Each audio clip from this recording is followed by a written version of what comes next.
you all back again. Lovely. And to see such a lot of people continuing to check into this course, and from the conversations which I've been having with people this week, to hear that it's having quite a strong effect for some of us, hopefully many of us. So over the last 4 weeks, we've been looking at some of the foundations of mindfulness, starting with mastery. You'll remember, just as a reminder, mastery is the cultivation of the ability to deal with kind of the smaller things, the nitty-gritty bits of our lives that can distract us from focusing on bigger, more important things that might get in the way of our meditation, for example. So that was mastery. In the second week, we looked at mindfulness of the body and its movements, and we did some practice with a long body scan. And then last week, Naravira talked to us about Vedana. That is feeling tone. Vedana, that's the immediate, instant response that we have to either sensations or thoughts, and that may be either pleasant and positive, or unpleasant and negative, or finally simply neutral, neither one nor the other. And it's that point, Vedana, that's right at the point where the gap opens, that precious gap that we can then step into, and we can actually effectively make a decision about how we're going to respond to whatever the stimulus has been. So these are vital, important parts of the foundations of mindfulness training. They're vitally important to cultivate awareness of if we are able to come on to the next foundation, which, as Taranita said, is mind, or chitta. However, at this point, it's important to interject and say that chitta isn't a literal translation of what we in the West think of as mind. What we think of as mind is a much more sort of brain function thought concept. But chitta in Buddhism includes heart as well. And chittas have thinking, emotional, action and intuitive components as well. So chitta is a much broader concept. That's what we're going to be talking about. So Maitreya Bandhu kicks off this chapter on mind with some rather disturbing statistics about the rates of depression, anxiety, rage, and addiction in our society. And these, of course, are at the extreme end of things, but then there are also the enormous stresses and pressures that we all live on a day-to-day basis, even though we have the very good fortune of having been born in what is, for most of us, a very affluent and secure society compared with so many others. So despite all those advantages, we still experience shed loads of unhappiness and dissatisfaction. And I suspect that none of us would actually be here if we hadn't experienced unhappiness to varying degrees and wondered if there weren't another way to live our lives. So arguably, it's never been clearer that the cause of this unhappiness has very much to do with our minds. Most particularly as we're living now in a post-Freudian Jungian age where psychology has become such an important factor in our lives. And we have so much, a much greater understanding of how the mind works. So the mind is the starting point this evening. And if we want to be happy, we have to work with our minds.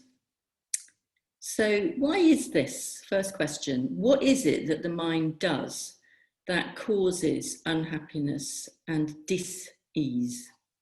What is it? So Maitreya Bandhu again has a lot to say about this, but principally, to distill it down, it's that the mind interprets, it distorts, and even contaminates our experience of the world around us. And that we end up not really seeing things as they are, but that we unconsciously fit them to pre-existing patterns of belief and expectation and views and assumptions that we've evolved for ourselves, largely as a result of our own conditioning. He compares it rather brilliantly, I think, to being enchanted. He says that we cast a spell on life, and then we call that spell, that vision that we're looking at, our experience. And we make the mistake over and over again of believing that that experience is objective, when actually it is anything but objective. So just for a kick-off, here's a very, very simple example, and one that was very, very vivid for me.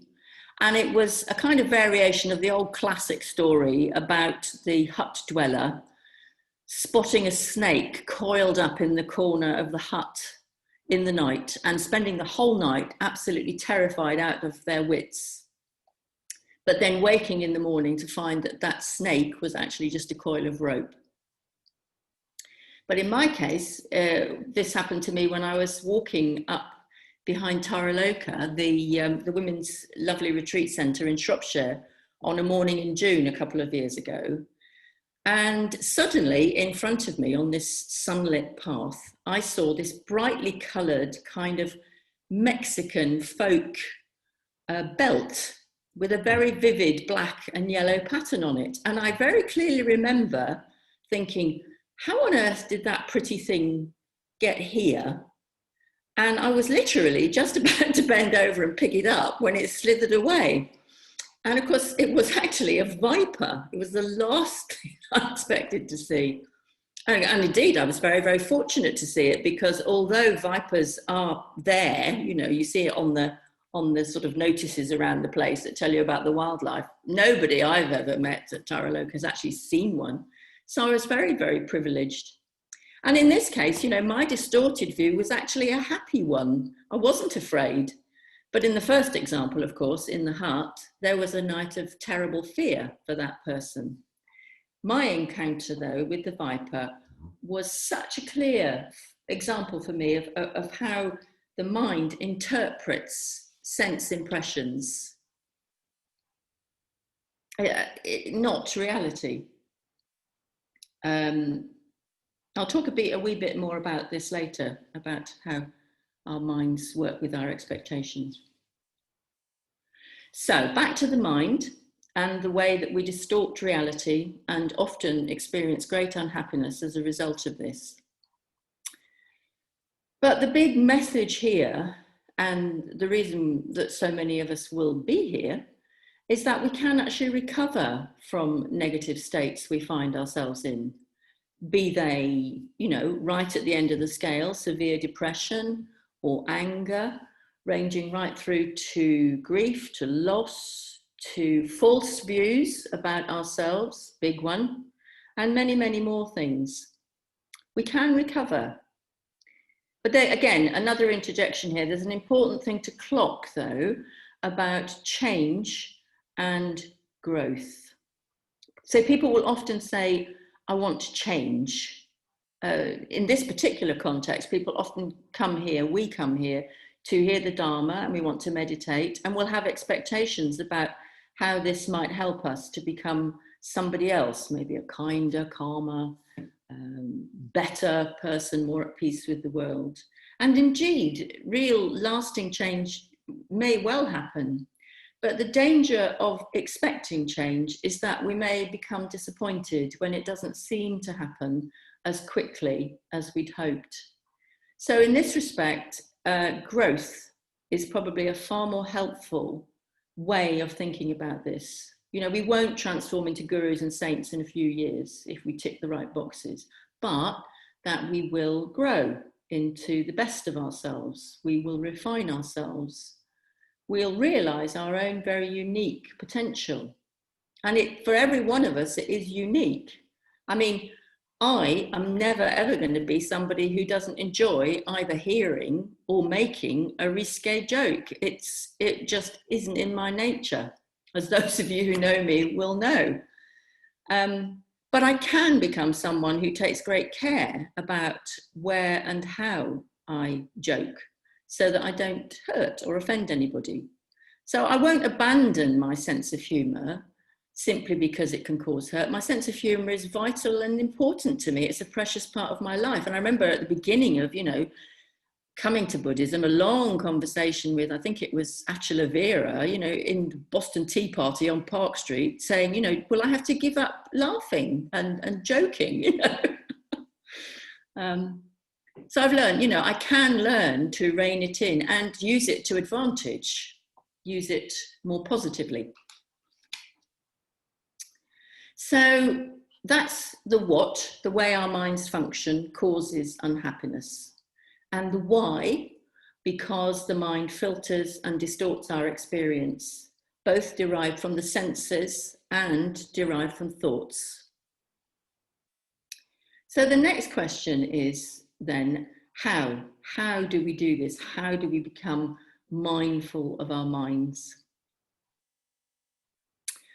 Well, to get to the how, we do need to start by accepting that our minds do all this stuff, that we're not fully in control of them. Anybody who's sat down and meditated will know that we are not fully in control of our minds. Things pop into them all the time. And we need to accept this, and then we need to develop an interest in them, cultivate an interest in our minds. And with that interest, hopefully, an ability to kind of step back and observe them more objectively.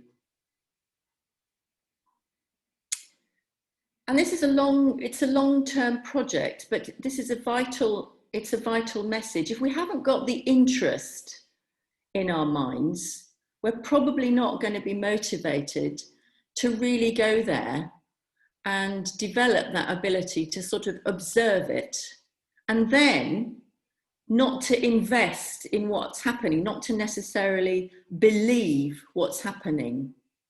And this takes practice, I think. I mean, another example, I've been a little bit unwell with a weird allergy over the last couple of weeks, and my body can kind of come out in hives at the drop of a hat, just for no reason. Well, I was fine today, and I thought, this is great, I'm going to be okay. I wrote this talk, felt good. But this afternoon, it suddenly just went, poof, and actually at 3 o'clock, I was kind of lying on the bed downstairs thinking, I don't think I can do this. I'm feeling pretty crook. Maybe I've got a whole, call up Naravera and, I'll just send this across to him and ask him to, the whole thing. But even as I'm lying there, I'm kind of thinking, well, walk the walk, Suryadaya, practice what you preach, because just step back here. Is this really as bad as that? Is it going to mean that you're not going to be able to do this evening? If you actually look at your experience in the past, is it necessarily going to mean that this is not going to happen? And it was that objectivity that enabled me to sort of step back from this kind of rather unpleasant experience that I have when it kind of first kicks off, which does calm down, that made me able to sort of say, no, it'll be okay. Just stay with this and kind of come on through. So this is not something that's sort of academic. It's happening in our lives all the time. And one of the most challenging situations is if we're in acute discomfort or pain. To stay objective in those states is tough, but it's an incredibly powerful working edge if you can do it. I once had a conversation with my son, Sangha Manas, about one of his strongest meditations. Curiously enough, this has just sprung into my mind, where he said that he was in India with Subhuti, and he'd been very, very badly mosquito bitten. And he said the whole of the meditation was actually sitting with the discomfort of the itchiness of his mosquito bites and not scratching them, just observing the sensations of the mosquito bites. But he said it was one of his most memorable and powerful meditations. It's an interesting one.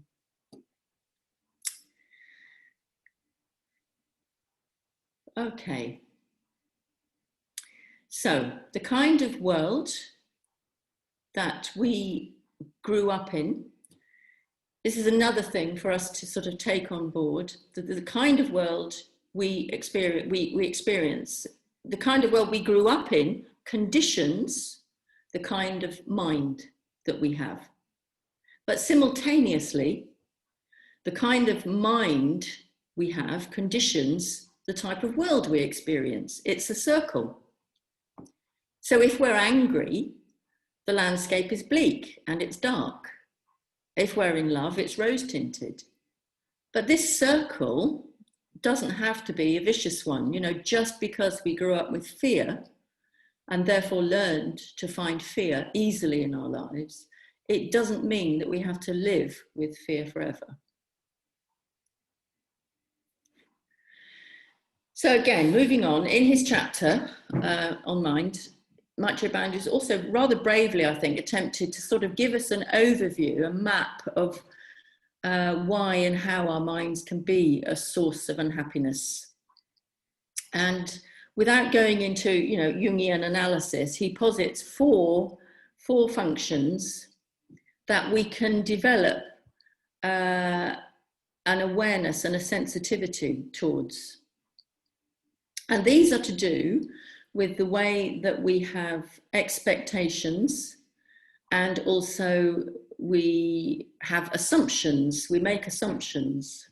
And then from these things, our expectations and assumptions, we then make predictions and match what we experience to our existing patterns or habits, our persistent ways of thinking. So just briefly working through these with some examples to kind of help us get going on our own stuff. Firstly, expectations. And we're probably not very conscious of them, but we all have them, and very probably we have layer upon layer upon layer of them too, all tied up with the way that we want things to be and the way that we think things should be if we do X. You know, like, I'll love this person forever and they will be adorable. You know, it's an expectation, totally unrealistic, but it is an expectation that many of us have at points in our lives where we settle down. If I get a good degree, then I'll get a good job. If I buy an expensive computer, then it won't go wrong. The roads will be clear if I leave after the rush hour. And of course, you know, when things go wrong and our expectations aren't met, we get really, really upset and angry. You know, the world just isn't behaving in the way that we want it to and expect it to. Our expectations don't accord with the reality, which yet we constantly experience day in and day out. We keep telling ourselves that it's going to be okay. We're going to be able to fix samsara, and we can't. Secondly, then, assumptions or views. I thought about this, and I think the best way to explain again is something personal. And one view that I've had, which I've often talked about, mine has always been this view I have about myself that I won't fit in because actually I'm slightly odd. I'm an odd person. I'm always a bit of a square peg in a round hole. And this has meant that at times in my life and in places where I should have felt a strong sense of belonging, I've kind of engineered my way into feeling that I didn't. For example, when I lived in Africa with my husband, who was a scientist, we lived on a big compound with many other scientists and technicians from other places. It was it was actually a lovely community. But I'd never lived like this. I didn't kind of feel I would fit. You know, I'm a bit weird. I'm interested in spirituality and meditation and myth and magic. You know, how can I go along to these wives' coffee mornings type thing? But looking back, I can see that I actually, I did it myself. I turned down invitations. I didn't participate. I didn't adjust myself to the way things were, and then benefit from enjoying a sense of belonging. I don't know what was under this. Is there a kind of pervert shyness? I don't know. And it's much, much better now. I use the word better advisedly. I mean, I kind of worked on what that is and why it is. I'm not unusual, I don't think at all. I've worked on understanding myself, and even more importantly, just simply not believing it. It's just a story I've been telling myself for years. I actually belong as much as the next man. And I can truly say that these days, you know, that it just doesn't happen. I just allow myself to enjoy a sense of belonging much, much more than I did before. Which isn't to say it disappears completely. You know, these views can hang on. Next, there's predictions, the way that we're always kind of leaning into the future. And the example that Maitreya Bandhu gives here is of health. For example, if we have, you know, slight heart palpitations, we can very quickly move on to a prediction that this is going to be really serious. This is going to be, you know, heart attack or angina or something. And ironically enough, the thought itself, of course, will set our hearts racing and the blood pressure rising. It's a self-fulfilling prophecy.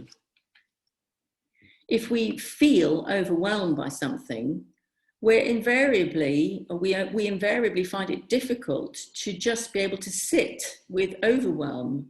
What will happen for most of us is we'll start up the predictions that this is going to get much worse. You know, this is going to get serious. I'm going to crack up. And we frighten ourselves by telling frightening stories well before they've happened. And the final one is what Maitreya Bandhu has called patterning. That was my Viper experience, which is matching our experience to past patterns and thereby misinterpreting it. So again, another example, a few days ago, I accidentally spilled very hot tea on my partner. And naturally, he roared, you know, very, very loudly. What I didn't understand subsequently was why I felt so upset and frozen and seized up when I heard this roaring. I was very upset with him for shouting at me. But of course, he wasn't shouting at me. He was shouting in pain. He wasn't angry with me. He was angry because he was in pain.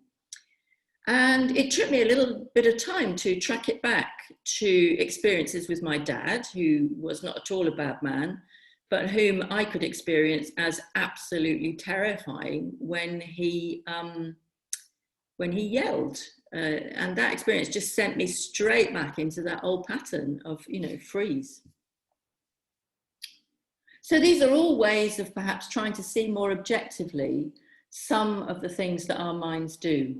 Expectations, assumptions or views about ourselves and about others, predictions, and repeating patterns.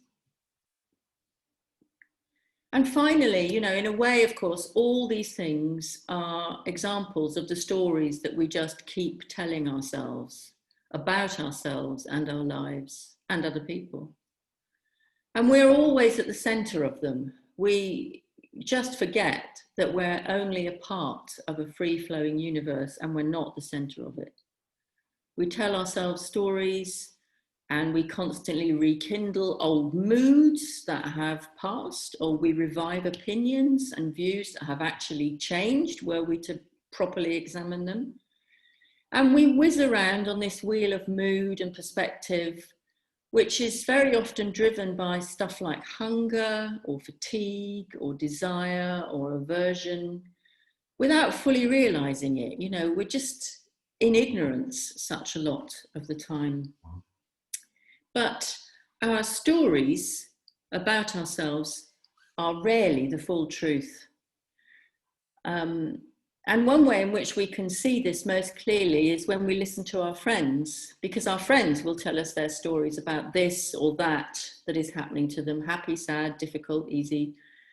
They won't be able to cope with this, or they could murder that person or whatever. But we know our friends very well. And even as the story kind of falls from their mouths, we actually know that that's not the whole truth. They're just stories to reinforce their own ideas of who they believe they are. I mean, one of my best friends lives with a deep belief that there won't be enough room for her. There will never be enough room for her in the group, in the dormitory, in the hotel, in the club or whatever. And yet, you know, her experience is to the contrary. She's one of the most popular people I know. But I've watched her work with this story that there won't be space for her over very many years. So self is just a story that we keep telling ourselves, and self-talk is just creating and recreating the I in the middle of our little limited universes. But to finish this talk, the aim of spiritual practice is freedom. It's freedom from this prison of a self that we keep recreating. Each time we recognize the story that the mind is creating as a self-creating narrative, and then we let it go, we don't believe in it, then we transcend self. Each time we react with anger and self-justification and all the rest, we're just recreating a distorted reality. So the Buddha taught that self is an illusion and that freedom lies in being able to see through it. And it's the understanding of that, which is what this mindfulness of mind is all about, I think. Okay. So we're going to do just a fairly simple, straightforward meditation practice now. So just take a few breaths, just move around a bit and make yourselves comfy for the next 20 minutes or so. Do whatever it is that you need to do.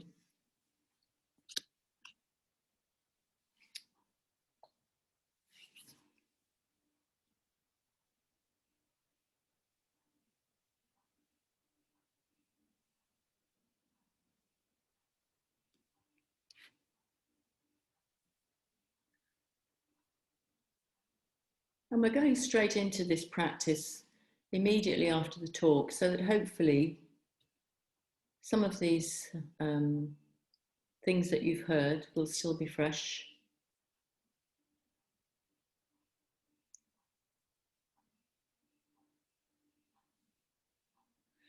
And we're just going to reprise, the things we've learnt over the last couple of weeks. So I'm going to start by just taking us through a very brief body scan, mindfulness of the body, and then mindfulness of Vedana, feeling.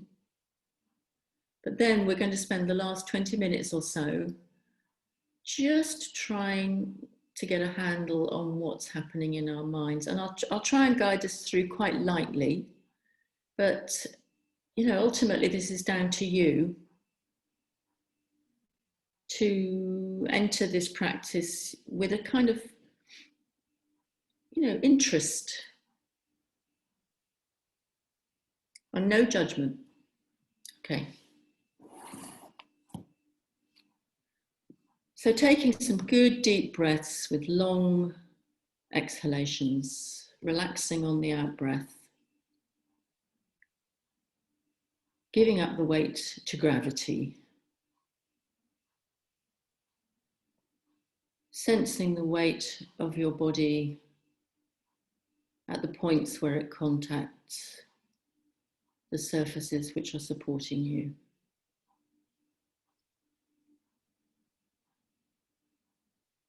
Just really feeling into that, relaxing into that.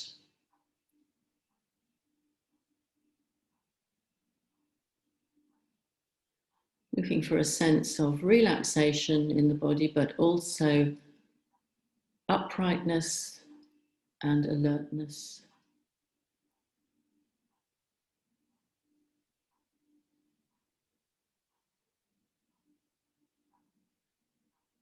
And now in your own way, and perhaps I won't guide you here, taking a few minutes to just take your awareness through your body, starting wherever you like.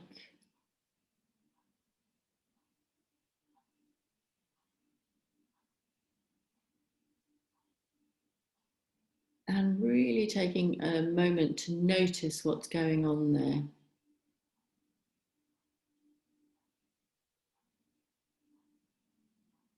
Noticing areas of tension or ease.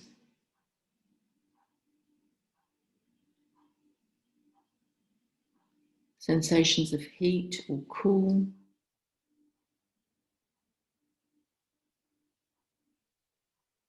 Anything like tingling, aching.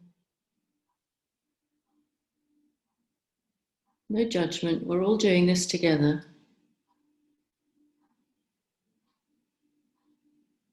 Just be interested.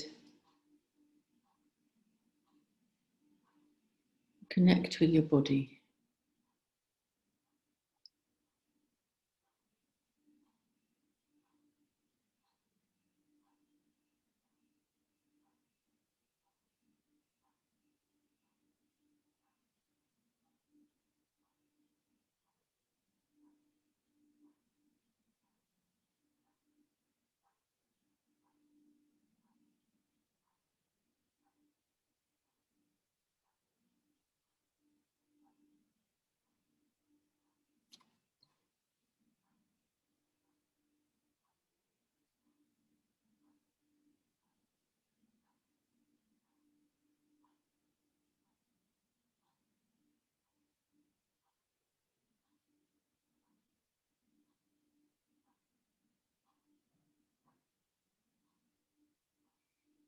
And keeping light attention on the breath.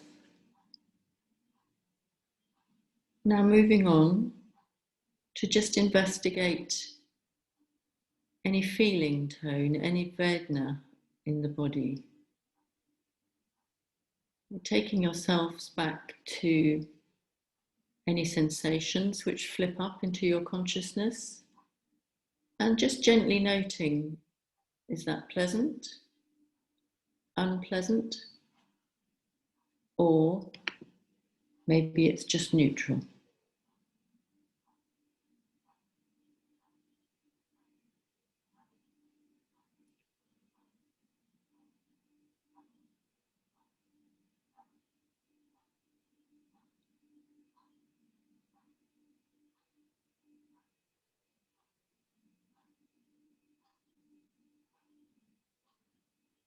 And if any thoughts pop into your mind, notice the Vedana of the thoughts as well.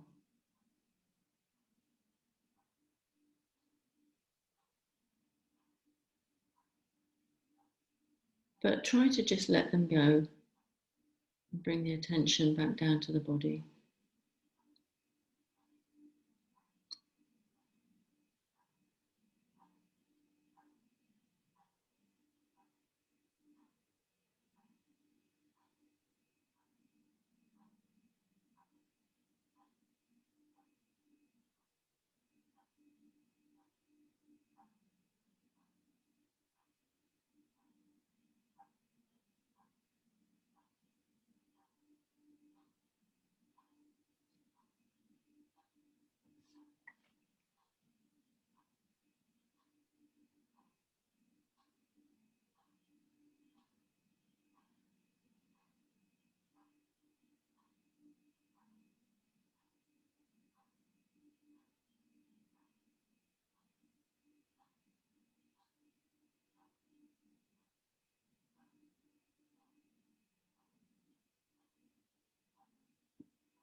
Just keeping a light focus on the breath.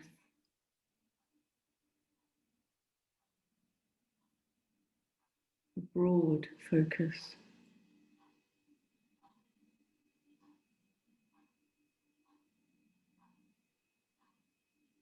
And then allowing your attention to move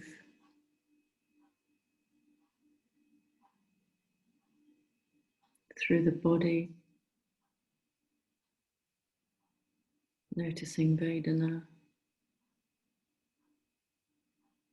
And keeping this quite broad.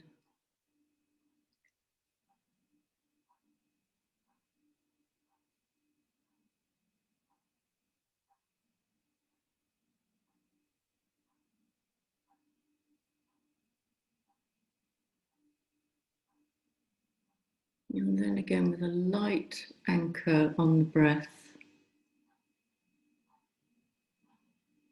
allowing your awareness to turn to what's popping up in your mind.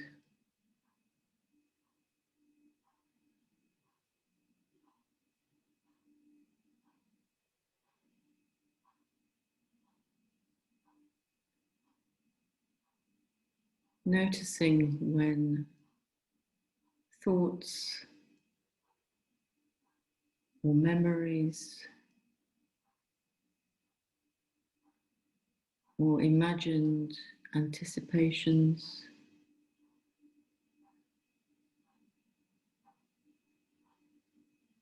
just noticing when they arise, and then very gently bringing the mind back to the breath and watching.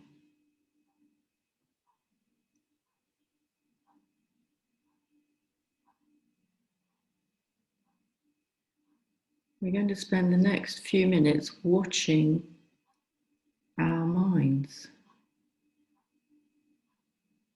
What is it that happens in here?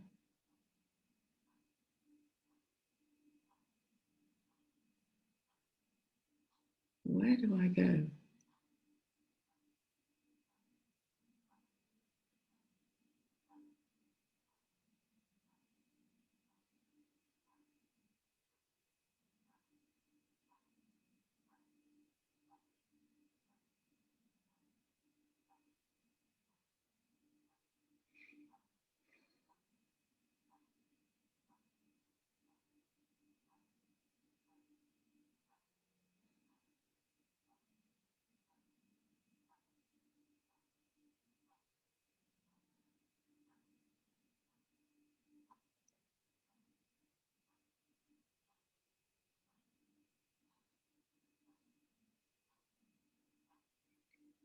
Where is your mind now?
Cultivating an intention to rest the mind.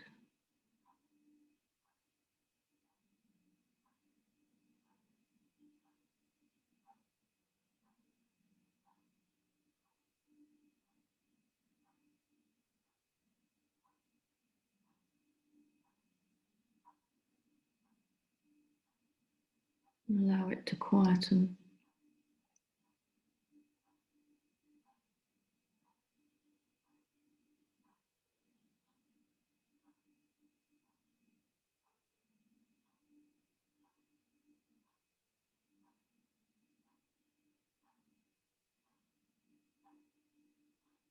And when it wanders off,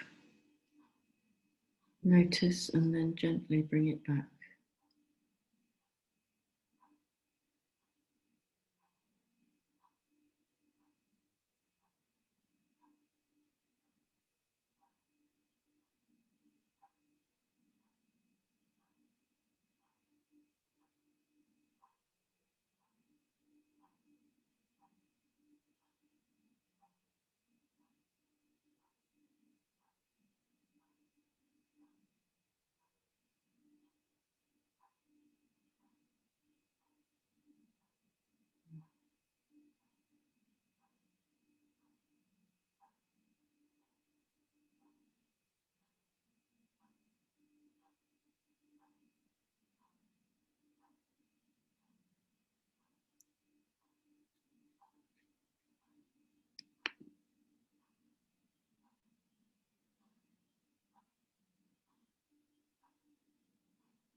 Now, bringing this meditation to a close,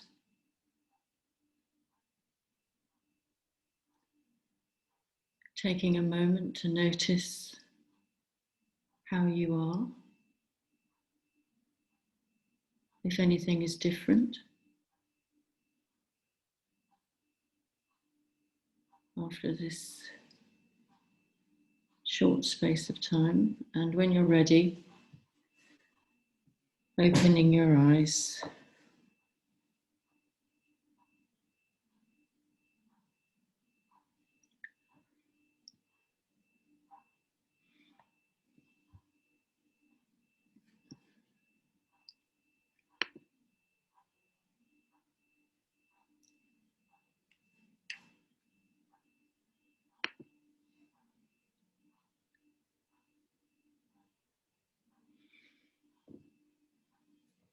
Okay, good.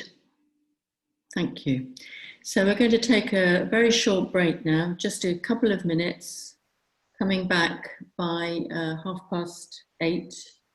We'll just gather together and I'll just make some suggestions about what we can talk about in our groups, and then Naravira will send us off to our groups for the last half hour of the evening. Okay, see you in a couple of minutes.